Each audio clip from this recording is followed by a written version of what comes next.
चाहिए। बिस्मिल्लाहिर्रहमानिर्रहीम।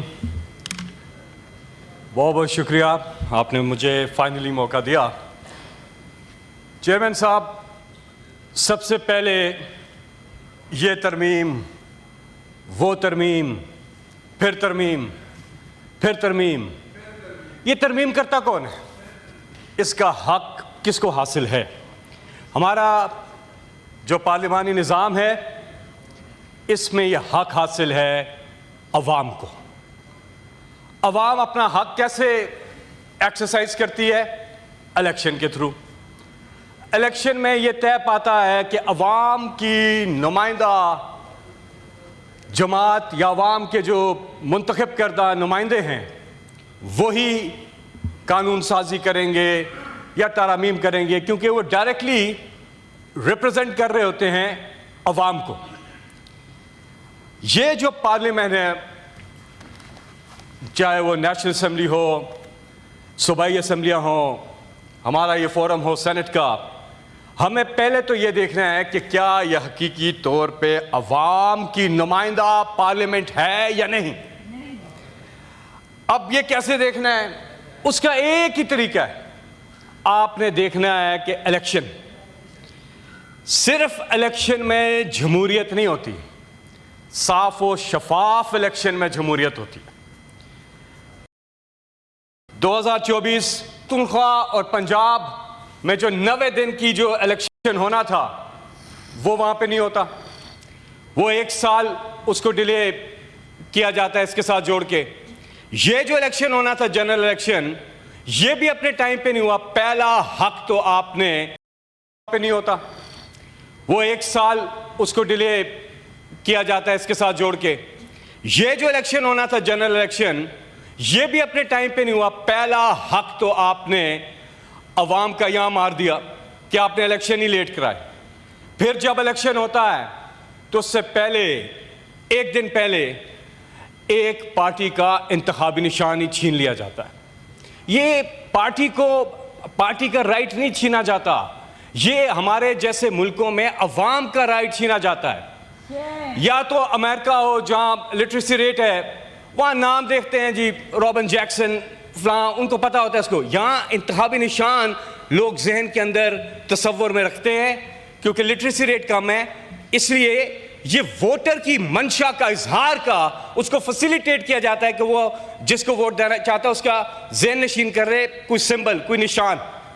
वो जब छीन लिया, यूनिवर्सल निशान नहीं रहा, तो मुख्तलिफ निशानात जो हैं वो दिए गए और हमारे उम्मीदवारों को आज़ाद कर दिया गया। लेकिन उसके बावजूद ये पाकिस्तान की तारीख का पहला इलेक्शन था जहां पर उम्मीदवार ने वोटर को नहीं ढूंढा, वोटर ने ढूंढा उम्मीदवार को। किस पे इमरान खान ने हाथ रखा है, किसको टिकट दिया है, उसका जो भी इंतखाबी निशान है मैं ढूंढ के उसको वोट दूंगा। इससे ज्यादा अवाम अपनी मंशा का इजहार कर ही नहीं सकते जो इस बार हुआ है। अनप्रेसिडेंटेड है इन द हिस्ट्री कि इस तरह से कि बल्ला बंद, लीडर बंद, लीडरशिप बंद, कैंपेन बंद, कैंडिडेट बंद, लेकिन कौम का जज्बा बुलंद।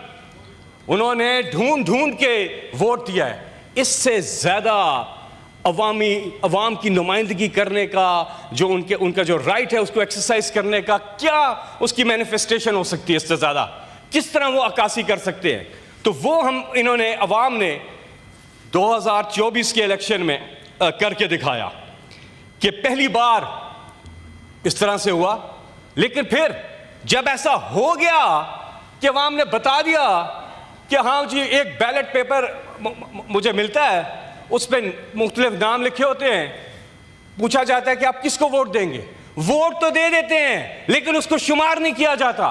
और एक नई चीज आ जाती है, फॉर्म 47। उसके बाद अच्छा बात यहां रुकती नहीं है, फिर रिजर्व सीट्स वो भी ले ली जाती हैं।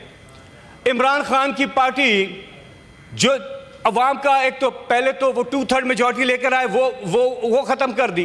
फिर रिजर्व सीट जितनी सीटें दी वो दी दूसरी पार्टियों को दे दी गई। मतलब इस हद तक अवाम की जो चॉइस है उसको बार बार उसको रोंदा गया, उसको रोका गया। तो बताएं, फिर इलेक्शन का मकसद ही खत्म हो जाता है, यहीं पे इलेक्शन का मकसद खत्म हो जाता है। तो पहला सवाल कि जो भी तरमीम आ रही है, पहली चीज तो ये है, क्या ये अवाम की नुमाइंदा पार्लियामेंट कर रही है? वो मैंने आपको बता दिया कि कैसी नुमाइंदगी है, लोगों के वोटों से तो आई नहीं है। तो ये कैसे कर सकते हैं कोई भी तरमीम, चाहे वो 26वीं हो, 27वीं हो, 28वीं हो, 29वीं, 30वीं, जो भी हो, वो कैसे कर सकते हैं? और फिर जिस लीडर को पूरी कौम ने इलेक्ट किया कि आज 8 नवंबर है जी, कल 9 नवंबर शायर मशरिक हमारे कौमी शायर अल्लामा इकबाल की योम पैदाइश है, और जो हमें हमारे कायदे आज़म मोहम्मद अली जिन्ना और अल्लामा इकबाल ने जिस किस्म का पाकिस्तान चाहा था, क्या आज हम उस पाकिस्तान में हैं? कि अल्लामा इकबाल ने जो खुदी का फलसफा दिया कि दियारे इश्क में अपना मकाम पैदा कर, नया जमाना ने सुबह शाम पैदा कर, मेरा तरीक अमीरी नहीं फकीरी है, खुदी ना बेच गरीबी में नाम पैदा कर। वो खुददारी, वो सेल्फ स्टीम, वो कहां गई? जब तक हम आवाम को ये ताकत नहीं देंगे, कभी मुल्क तरक्की नहीं कर सकता, चाहे हम कुछ भी कर लें।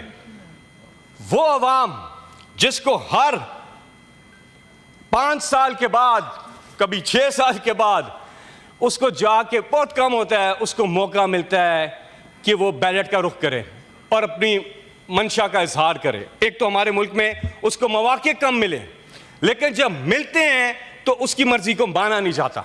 तो कैसे अवाम की नुमाइंदगी हो सकती है? कैसे कोई तरमीम हो सकती है जिसमें अवाम की मंशा शामिल ना हो? क्या पहला सवाल तो यहां उसका जवाब मिल ही गया कि अवाम की नुमाइंदा जमातें नहीं हैं इस वक्त, ये नून लीग और पीपल्स पार्टी और बाकी दीगर, ये खुद बता सकते हैं कि इन्होंने इलेक्शन नहीं जीता। ये खुद बताते भी हैं इलेक्शन नहीं जीता इन्होंने। तो अवाम की नुमाइंदगी तो ये नहीं कर रहे। फिर वो लीडर जिसको पूरी कौम ने मैंडेट दिया, वो इस वक्त पाबंद सलासल है। उनकी अहलिया जिनका सियासत से कोई ताल्लुक ही नहीं, वो पाबंद सलासल। 2 साल से ज्यादा का अरसा हो गया। इमरान खान साहब जिनके बुनियादी जो हकूक हैं जेल मैनुअल के मुताबिक, ना मुलाकातें कराई जाती हैं, ना उनके बच्चों से उनकी बात कराई जाती है, और हमारे कौमी leader, national hero, national icon, जिसने पूरी जिंदगी हर मैदान में पाकिस्तान के परचम को सरबुलंद रखा है, उनके साथ क्या हो रहा है? कि हमारा जायज हक है इंसाफ। इंसाफ के लिए हम दरवाजा खटखटाते हैं कि एक अपील जो जनवरी में दायर हुई अलकादर केस में, बुशरा बीबी और इमरान खान साहब के जो सजाओं के खिलाफ अपील, वो अभी तक उसकी सुनवाई नहीं हो रही। हम कहते हैं सुने तो सही, जो भी फैसला करना है, लेकिन सुने तो सही। तो ये वो बुनियादी हकूक है। अच्छा, अवाम की आवाज एक तरफ है और इनकी बुलडोज करने का तरीकाकार दूसरी तरफ है। तो कभी इनको अवाम, जब तक अवाम और हुकूमत में ये ट्रस्ट डेफिसिट रहेगा, जो कि बहुत बढ़ गया है आज, अदम एतमाद है अवाम का इन पे, कभी भी पाकिस्तान आगे जा ही नहीं सकता। हम यहाँ क्यों आते हैं? अवाम के लिए आते हैं। हम अवाम की बेहतरी की बातें करें यहाँ पे, हम अवाम की जो बुनियादी चीजें उन्हें तो पूरा करें। सबसे पहली चीज है इंसाफ। आज जो असीरान हैं, इमरान खान, बुशरा बीबी, यास्मीन राशिद साहिबा, मखदूम शाह महमूद कुरैशी, हमारे कोलीग सेनेटर थे एजाज चौधरी साहब, मियां महमूद रशीद, उमर सरफराज चीमा, दीगर तमाम लोग, कई और खवातीन हैं और लोग हैं जो नाहक कैद में हैं। फंडामेंटल जो स्टार्टिंग पॉइंट, और बहुत से और लोग जो नामी गिरामी नहीं है, कारकुनान हैं, जो कि आम लोग हैं, जिन्होंने कोई कसूर नहीं किया, उनको जेलों में डाला हुआ है। तो नंबर 1 चीज अवाम क्या चाहेगी? इंसाफ हो। हर किस्म का इंसाफ अप्लाई हो जाता है ना सर, माशी इंसाफ होता है, कानून, सारे इंसाफ आ जाते हैं। तो स्टार्टिंग पॉइंट तो ये है। हम जितना भी यहाँ आके बैठे, जितने भी ये कागजों का ढेर लगा दें, कभी आगे नहीं जाएगा जब तक जो हुकूमत है उससे और अवाम के बीच में ट्रस्ट डेफिसिट खत्म नहीं होगा। कोई और डेफिसिट खत्म हो ही नहीं सकता, ना ट्रेड डेफिसिट, ना फिस्कल डेफिसिट।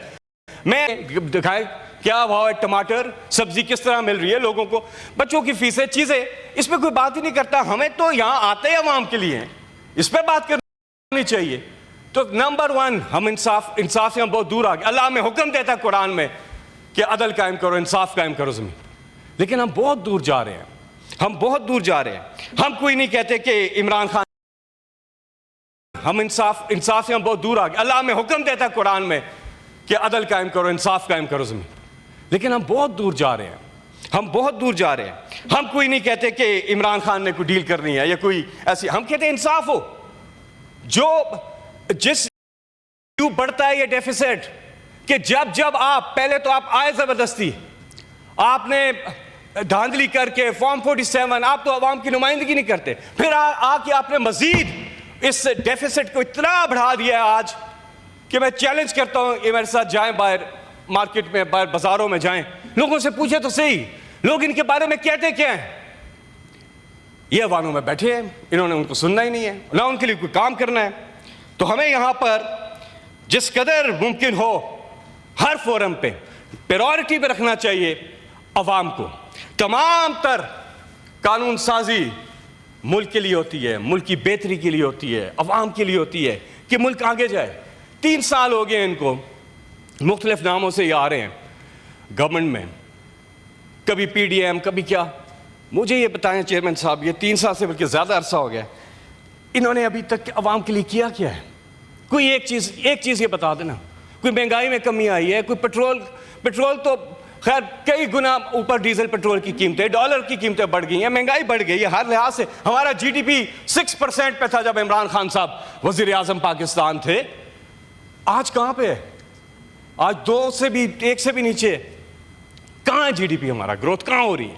हमारी 3 जो सेक्टर्स थे तेजी से फिनोमिनल ग्रोथ हो रही थी, उनमें इंडस्ट्री, सर्विस, एग्रीकल्चर और IT भी फिनोमिनल ग्रोथ थी। आज वो कहाँ है? हम नीचे खड़े हैं। हमारी रेमिटेंसेस जो 19 अरब डॉलर से बढ़ के 31 पे एकदम गई थी, अब उसकी रफ्तार में स्लोनेस आ गई है, सुस्तरवी का शिकार है हर लिहाज से। और एक ही उसकी वजह है कि ट्रस्ट नहीं है लोगों को। लोग टैक्स तब देते हैं जब वो ट्रस्ट